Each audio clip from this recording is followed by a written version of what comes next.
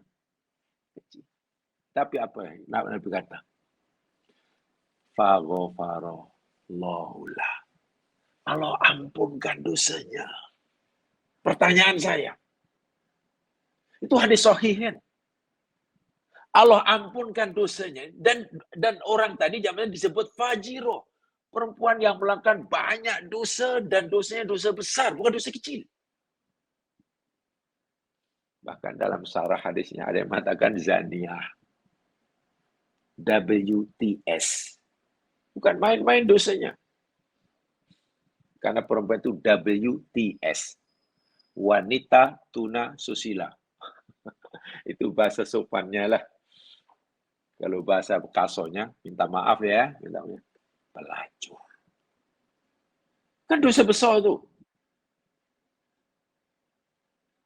Macam mana dosa sebesar itu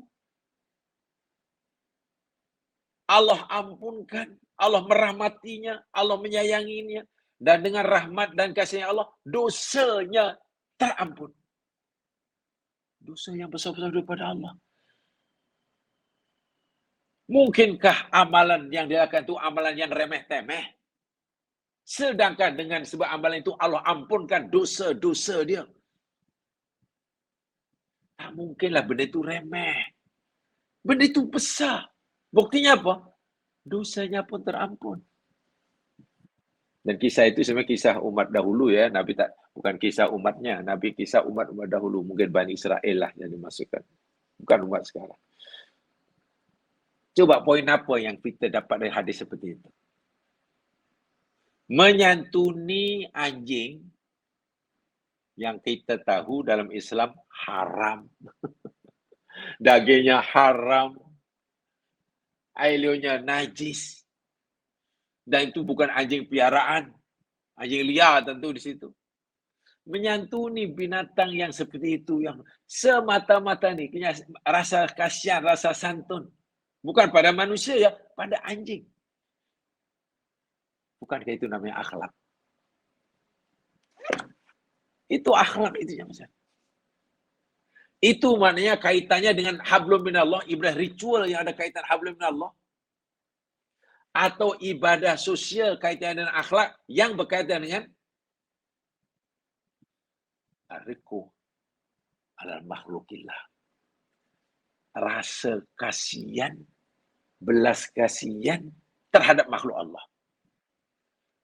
Ini kaitannya dengan ibadah rasa belas kasihan, kasih sayang kepada sesama Allah. Dan itu adalah akhlak. Tengok bagaimana beratnya. Bagaimana beratnya amalan orang tadi ditimbang di akhirat kelak. Sehingga karena beratnya amalan itu, walaupun dari segi remeh, Dan kita mungkin menganggap kecil. Tapi dosanya yang besar lagi banyak diampun, ya mas sekalian. Inilah akhlak.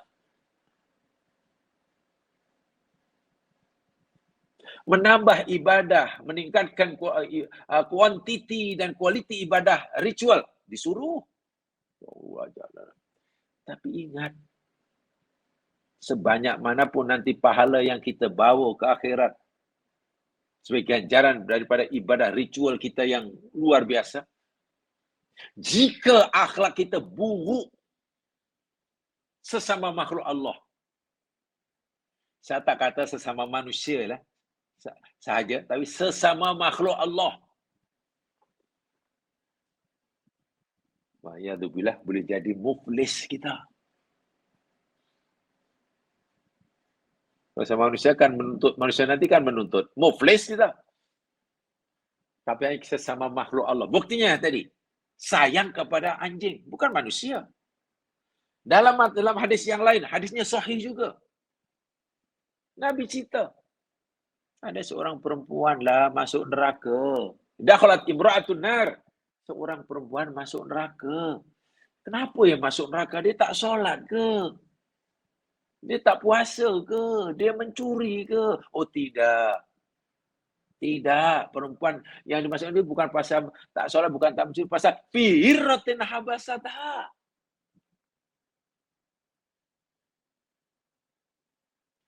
Oleh sebab seekor kucing yang dia kurung dalam sangkar dan kandangnya, tidak diberi makanan dan minuman hingga mati. Bahasa mudahnya, menzalimi kucing. Dengan kata yang lain, punya akhlak buruk terhadap makhluk Allah. Yang tadi punya akhlak yang mulia terhadap makhluk Allah, namanya anjing. Ini punya akhlak buruk kepada makhluk Allah. Neraka tempatnya. Yalah, kucing memanglah tidak diberi hak untuk menuntut bila di akhirat. Tapi Nabi itu kata, neraka itu orang. Kalau orang punya akhlak buruk kepada makhluk Allah, kepada binatang seperti kucing, itu pun menyebabkan orang masuk neraka. Jika seorang itu punya akhlak yang mulia, walaupun hanya kepada makhluk Allah berupa anjing, itu pun membolehkan orang terampun dosanya. Sekarang bagaimana? Jika kita punya akhlak yang buruk kepada sesama muslim.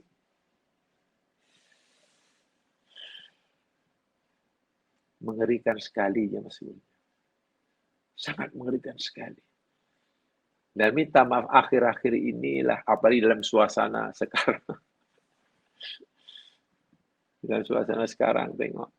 Ya, insya Allah lusa. Siapa yang tinggal di negeri-negeri yang sedang ada PRN itu memilih. Tengok, hari dua ni. Dah berapa minggu sebelum. Ya Allah, sesama Muslim caci mencaci, maki memaki. Dan mungkin ada yang berbau fitnah, menfitnah, saling menjatuhkan. Tak cukup di luar. Ya, melalui ni bekerja sama dengan makhluk yang satu ini. Ya Allah, ya Tuhanku.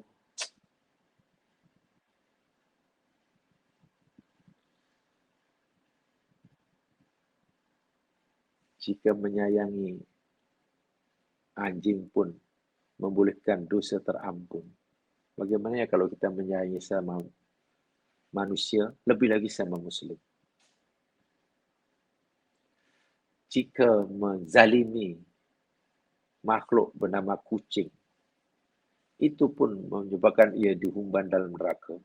Macam mana ya bila kita menzalimi, tidak berlaku adil, memaki, hamun sesama Muslim. Dengan alasan, dia pun maki aku pun maki dia. Astagfirullahaladzim. Astagfirullahaladzim. Jangan-jangan, wa'iyadzubillah ya, jangan-jangan kita akan tertipu dengan diri kita sendiri. Orang fikir bila solat sudah tak tinggal, puasa wajib tak tinggal, zakat dah bayar, baca Quran, tadarus, masuk surga. Allah, semudah itukah? Walau nanti ada yang menghalangnya. Ketika ia berusaha untuk masuk surga dengan menambahkan amal ibadah ritual, dia tak sedari, pada yang sama dia sedang membina dinding tebal, tinggi, yang menghalang dia untuk masuk surga. Dengan solat, dengan itu, dia ingin segera masuk surga. Bagus. Tapi dengan berakhlak buruk, berbudi pekerti, tercela, ia sedang membina dinding, tembok penghalang yang sangat tebal, lagi tinggi, yang boleh menghalanginya masuk surga. Bahasa orang-orang tua, itu bahasa filosofis. Sehari-hari ia berusaha untuk membina jambatan untuk dia menyeberang ke surga. Bagus. Tapi pada masa yang sama dia tidak menyadari ia sedang membuat dinding tembok penghalang yang lagi tebal, lagi tinggi, lagi kuat yang boleh menghalangnya masuk surga. Apa penghalang yang kuat itu? Penghalang yang kuat yang menghalangi orang masuk surga, sedangkan amalnya banyak. Akhlak yang buruk. Budi pekerti yang tercela. Lalu apa amalan? Jalan yang paling mudah, yang memudahkan orang masuk surga, melorongkan. Walaupun mungkin ritualnya ngam-ngam tadilah. Husnul khuluq. Jelas ya? Husnul khuluq. Tentulah serba akidah ya. Tauhid nomor 1 tak payah dipertanyakan lagi. Ya, itu dah dasar memang. Ceritalah syariah sehebat manapun. Ceritalah ibadah sehebat manapun. Ceritalah amal soleh, akhlak mulia sehebat manapun. Tapi bila tak ada akidah, ya kosonglah. Minta maaf, sekali minta maaf ya. Mendiang Mother Teresa itu akhlaknya kan mulia. Akhlaknya mulia. Mendiang Mother Teresa. Hampir seluruh hidupnya diwakafkan istilahnya untuk kesejahteraan orang lain. Sopan santun, menolong, kasih sayang. Tapi kan tauhidnya tak ada. Ya tak boleh lah dia masuk surga. Itu keyakinan kita. Tak boleh goyah. Akhlak cantik, tauhid tak ada. Ya tak boleh masuk surga. Tapi jangan salah faham. Lalu ini kita jadikan dalil. Kalau begitu elok kita. Walaupun akhlak kita buruk, tapi kita ada akidah, tauhid. Lama-lama masuk surga. Itu yang tak boleh.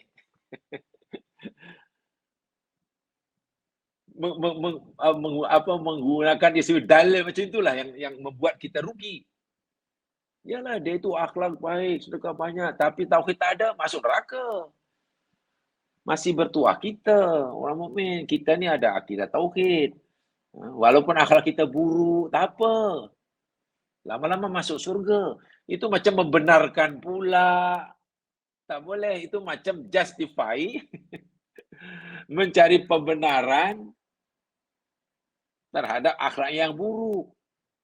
Orang mukmin, kalau betul mukmin, akhlaknya tidak buruk. Bukan, tak apalah. Akhlak buruk pun tak apa. Asal kita iman. Lama-lama masuk surga. Salah tu. Sebab Nabi kata, kalau anda seorang mukmin, anda mesti berakhlak yang mulia. Banyak hadis-hadis Nabi, la yu'minu ahadukum hatta yuhibba li akhihi ma yuhibbu li nafsi. Dah kita pelajari dah. Tidak beriman seseorang kamu sehingga ia mencintai dirinya sebab mencintai orang lain, saudaranya sebab mencintai diri sendiri. Ya. Al-mu'minu, itulah maksudnya al-muslimu, man salimal muslimuna min lisani wa yadi. Orang muslim sebenar, orang muslim sebenar, yakni orang muslim lain selamat dari gangguan lidah dan tangannya. Mana akhlaknya mulia. Orang mukmin yang paling sempurna imannya, yakni orang mukmin yang jiran-jirannya merasa aman, tentram daripada gangguannya. Mulia juga. Maka bilayal akhir, sampai pada Allah dan hari akhirat. Fayukrim dhaifah. Hendaklah ia memuliakan tetamunya. Akhlak mulia juga. Jadi kalau kita mengaku orang mukmin dan kita mau iman kita ini menjadi kenderaan utama masuk surga, akhlak kena baik. Itulah. Jangan, tak apalah. Yang penting kita ada iman. Akhlak buruk pun tak apa. Lama-lama masuk surga. Daripada dia orang tu, akhlak baik. Tapi syirik, neraka. Nah, itu cara berpikir yang salah dan merugikan kita. Inilah jadi jadi maksud antara iman dan akhlak ini betul. Dua perkara yang boleh dibezakan, tapi tak boleh dipisahkan.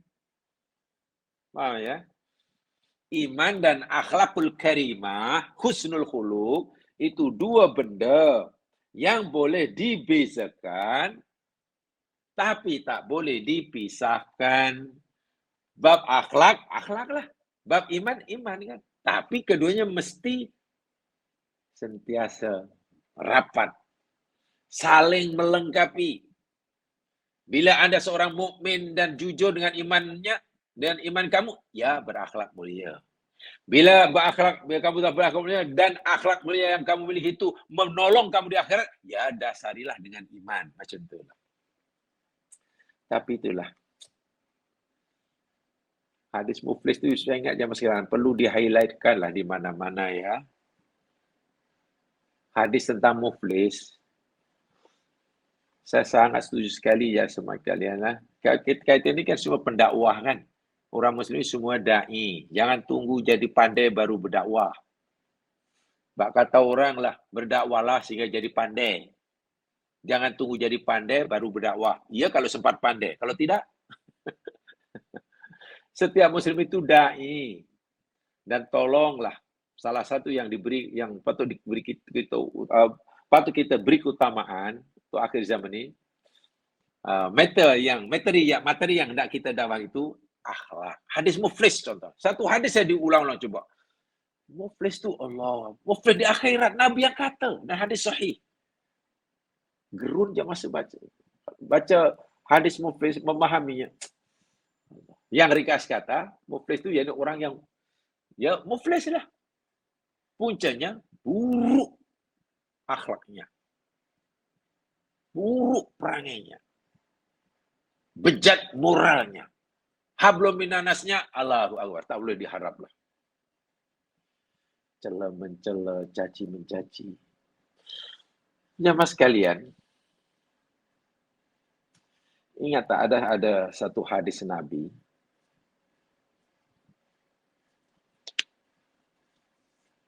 Hadis itu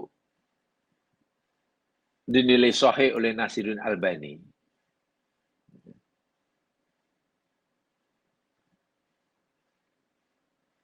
Diriwayatkan oleh Abu Tahir.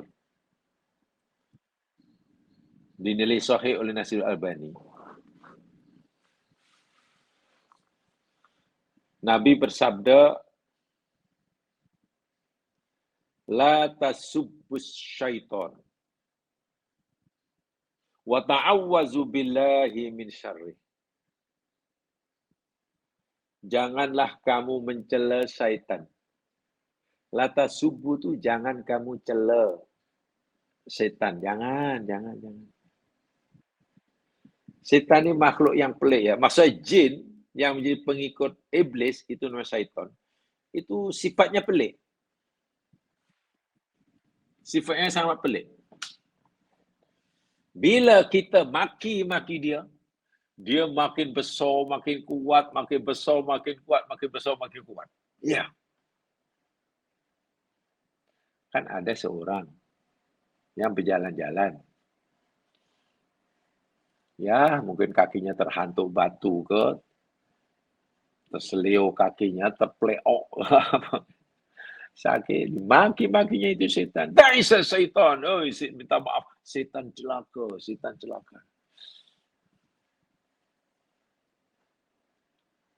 Nabi dengar. Nabi tahu. Nabi nasihat, janganlah kamu kutuk setan.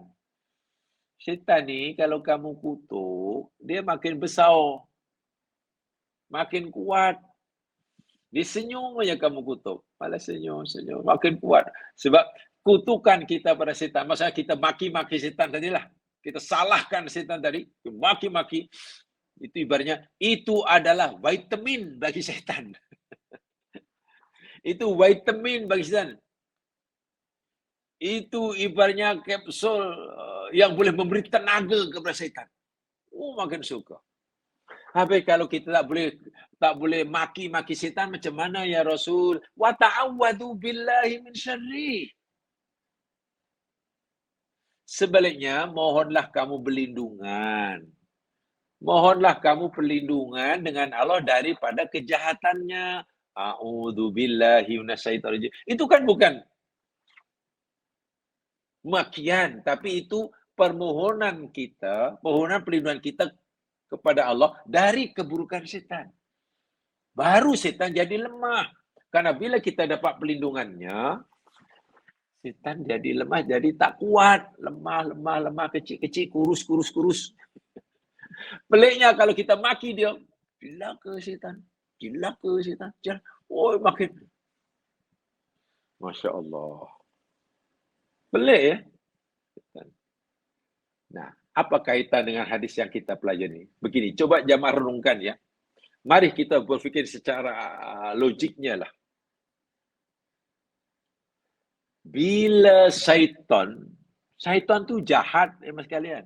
Jin yang jahat, tujuannya menyesatkan kita, ia menjadi bala tentera iblis. Nak merayu kepada kita untuk mereka jadikan kawan menemani mereka di neraka. Jahat tak jahat? Ya sudah, setan memang jahatlah. Dan dia musuh kita. Sungguh pun dia itu makhluk jahat, musuh kita, tak pernah memberi kebaikan pada kita, sentiasa menimpakan kesusahan, madarat, keburukan pada kita. Itu pun, saya ulangi, itu pun Nabi larang kita mencelanya. Faham ya? Nabi melarang kita mencela. Walau dia musuh kita. Yang Quran sebutkan itu musuh kamu. Inna syaitana lakum adu mubin. Quran kata, kamu tahu Adam, hai manusia, ni. Setan inilah musuh kamu yang nyata. Walaupun dia musuh kita, selalu berusaha menjahanamkan kita, Nabi kata, jangan kamu cela dia. Tapi mohonlah perlindungan pada Allah dari kejahatannya. Nah, mafhumnya. Kalau setan yang jahat itu pun Nabi larang kita mencelanya, menghinanya, memakinya, sekarang bagaimana sesama Muslim? Bagaimana terhadap sesama Muslim?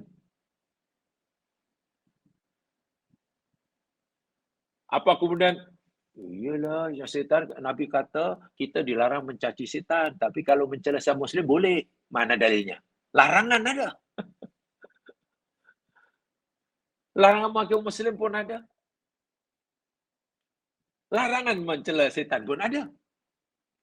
Jadi kalau setan yang jahat, yang kejahatan telah diiktiraf oleh Allah, yang sifat permusuhannya pada kita telah disahkan oleh Allah, itu pun kita tidak boleh mencelanya. Karena akan membuat dia makin besar. Apalagi ini saudara Muslim. Yang solatnya sama-sama 5 waktu. Qurannya sama-sama.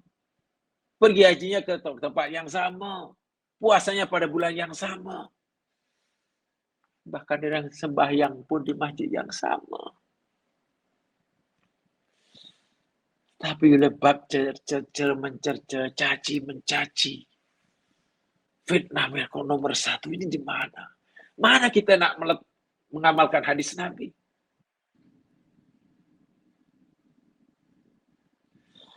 Jamaah sekalian, ingat ya, saya pernah menyampaikan apa yang kami pelajari, yang kami tahulah. Jamaah boleh setuju, boleh tidak. Karena ini hanya nasihat daripada seorang ulama. di negeri seberang. Beliau menasihati kepada murid-muridnya, santri-santrinya, pelajar-pelajarnya yang nanti tentulah akan menjadi pemimpin masyarakat, berjuang dengan masyarakat. Salah satu nasihatnya dikata, saya nak beritahu pada kamu sekalian, wahai pelajar-pelajarku, wahai generasi masa depan, yang nasib bangsa dan umat ini di tangan kamu semuanya. Yang kamu wajib mempertahankan, mendakwahkan Islam agama suci ini. Itu di tangan kamu. Tapi nasihat aku, kata Pak Kiai ini, menurut pandanganku lah, Islam agama kita yang mulia, milik Allah ini sebenarnya tidak akan runtuh, tidak akan jatuh kerana celaan yang dilakukan oleh orang kafir. Beliau kata begitu. Islam tidak akan jatuh, Islam tidak akan runtuh dikarenakan adanya celaan daripada orang-orang kafir. Bukan maknanya kita membiarkan orang kafir mencela, bukan begitu ya. Tapi sehebat manapun orang kafir mencela Islam, Islam tidak akan runtuh, ketahuilah. Tetapi Islam ini akan runtuh, Islam ini akan jatuh justru kerana perangai kamu sekalian. Kerana tingkah laku perangai kamu sekalian itulah justru yang akan meruntuhkan Islam. Kalau orang kafir mencela Islam itu ya memang orang kafir. Dan Islam tidak akan runtuh dicaci oleh orang kafir. Tapi Islam akan hilang nurnya. Islam akan hilang kekuatannya. Islam yang cantik akan menjadi hodoh dan menakutkan. Oleh sebab perangai kamu, orang-orang Islam sendiri. Itu kata ulama di seberang pesan pada murid-muridnya yang nanti memperjuangkan Islam. Sebab itu jaga kalau kamu ingin menjaga Islam kamu ni kuat, indah, cantik, jaga perangai kamu sebagai orang Islam. Sebab boleh jadi justru perangai kamu itulah yang akan mencemar Islam. Menghilangkan nur Islam. Islam yang cantik menjadi hodoh. Nabimu kata, jangan kamu caci setan. Kalau setan pun kamu tak boleh maki, kenapa kamu maki-maki sama Muslim? Iya pula ya. Nabimu kata, sebagai orang Islam, sayangilah saudara kamu Muslim sebagai kamu menyayangi diri kamu sendiri. Oh iya ya. Tapi apa? Apakah ada kamu telah menyebarkan kasih sama Muslim? Jangan. Akhlak kamu dalam pergaulan dengan non-Muslim mungkin lebih terhormat, lebih mulia, lebih cantik, lebih sopan daripada adab dan akhlak kamu dalam pergaulan kamu sesama Muslim.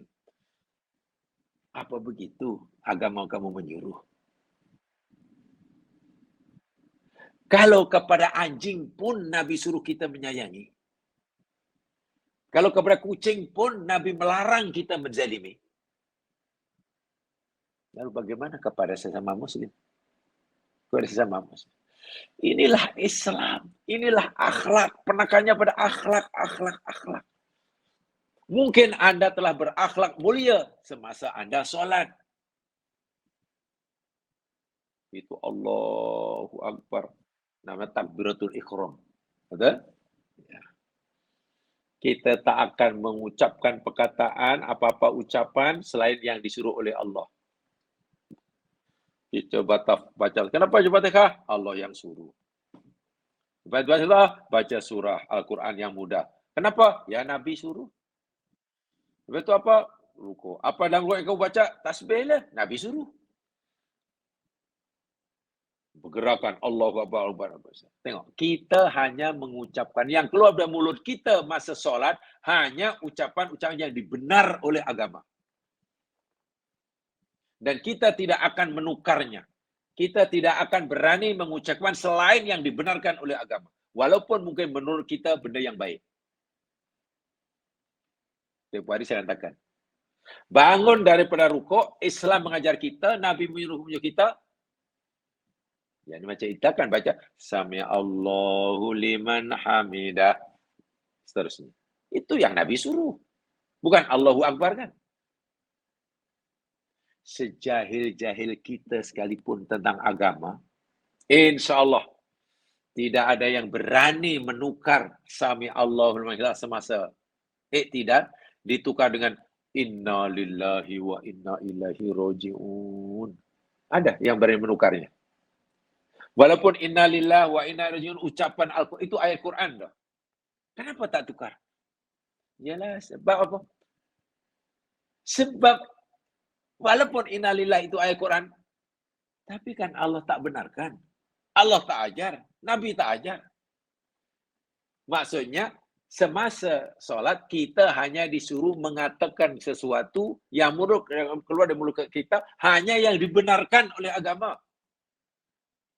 Itu saja.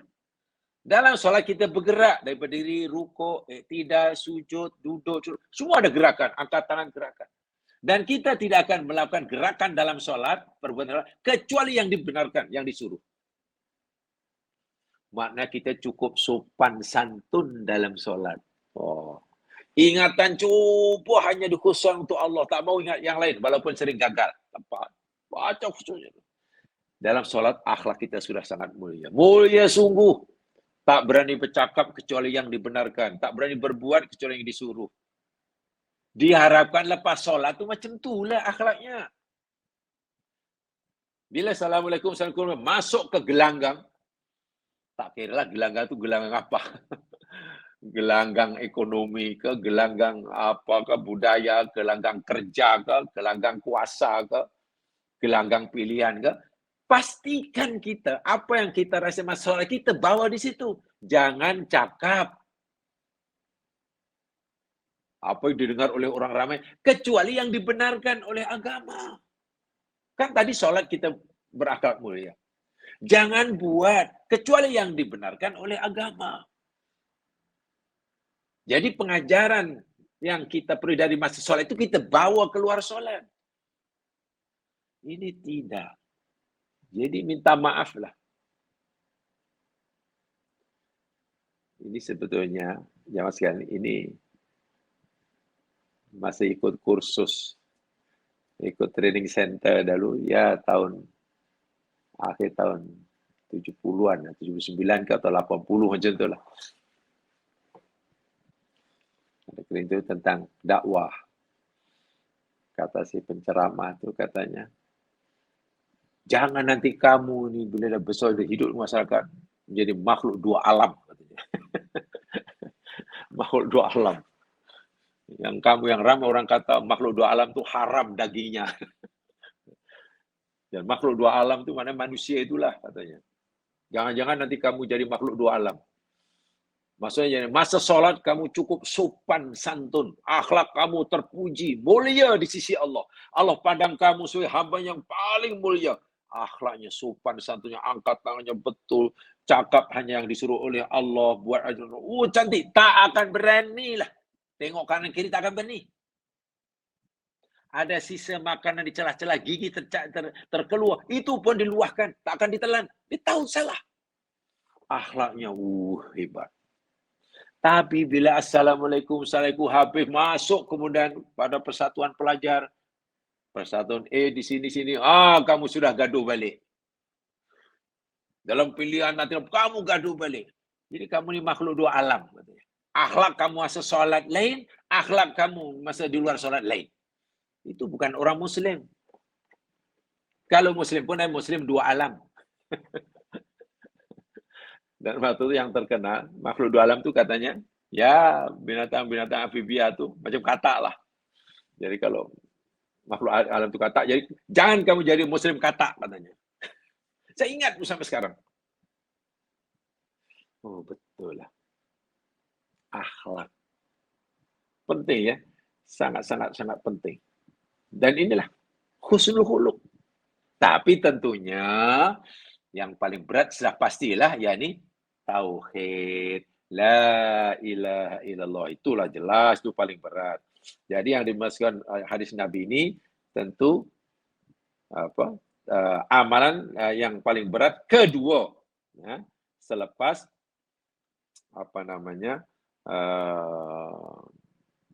tauhid. Bahkan dalam hadis yang lain, jemaah sekalian,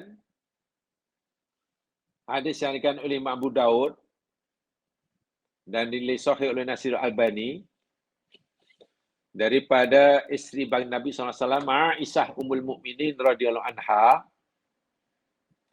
Beliau berkata, aku mendengar Rasulullah SAW bersabda, Innal mu'mina, sesungguhnya orang mukmin itu, la yudriku husni khuluqihi darajatas shaim al-qaim.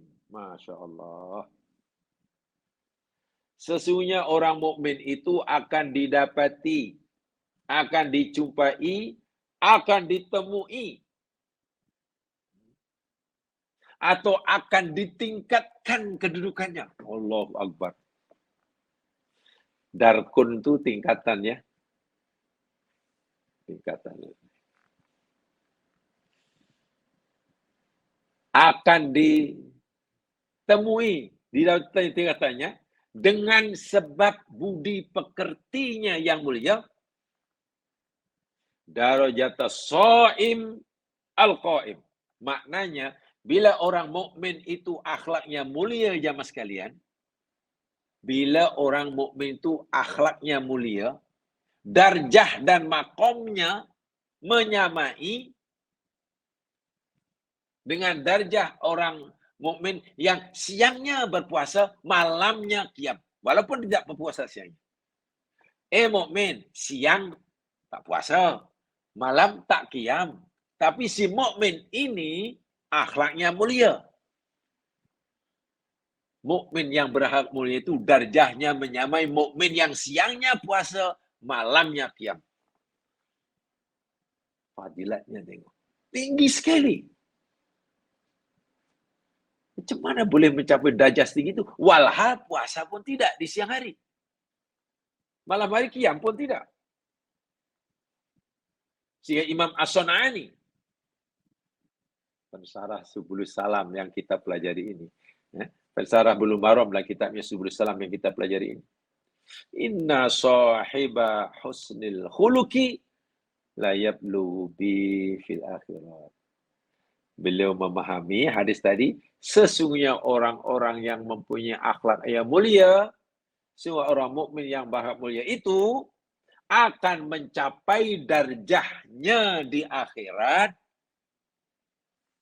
menyamai dengan darjah orang mukmin yang siangnya berpuasa, malamnya qiyam. Dan Imam At-Tibi itu bermaksud maknanya siangnya puasa sunat, malamnya sholat sunat. Itu dinyatakan juga dalam kitab At-Tanwir Sarhul Jami'is Shaghir. Ringkas kata, jamaah sekalian, sebanyak manapun lah hadis yang kita nak kaji tentang akhlak-akhlak, semuanya menggalakkan, sekaligus memuji, bahkan meletakkan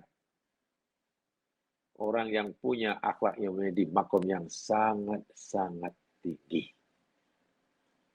Sehingga dari zahir hadis ini, Nabi memberitahu kita, amalan paling berat ditimbang di akhirat nanti husnul khuluq.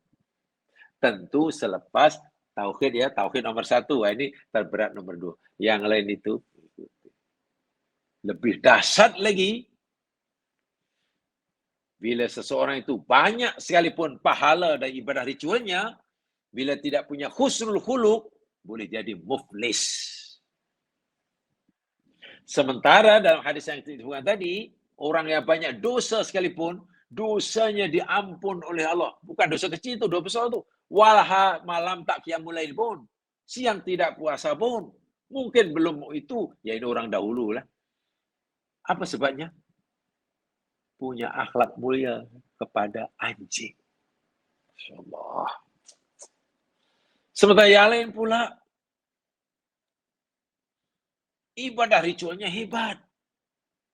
Hablum minallahnya, hebat. Tapi macam mana boleh masuk neraka ya Rasul? Ya, pasal dia menzalimi kucing. Akhlaknya buruk. Punya akhlak buruk walaupun pada seekor kucing. Kalau berakhlak buruk pada seekor kucing pun memulakan orang masuk neraka. Macam mana kalau berakhlak buruk kepada tuan punya kucing? Jika menyayangi anjing itu pun menyebabkan dosa terampun, bagaimana kalau kita dapat menyayangi tuan punya anjingnya? Inilah Islam, ya Islam. Jadi minta maaf sekali ya Mas kan.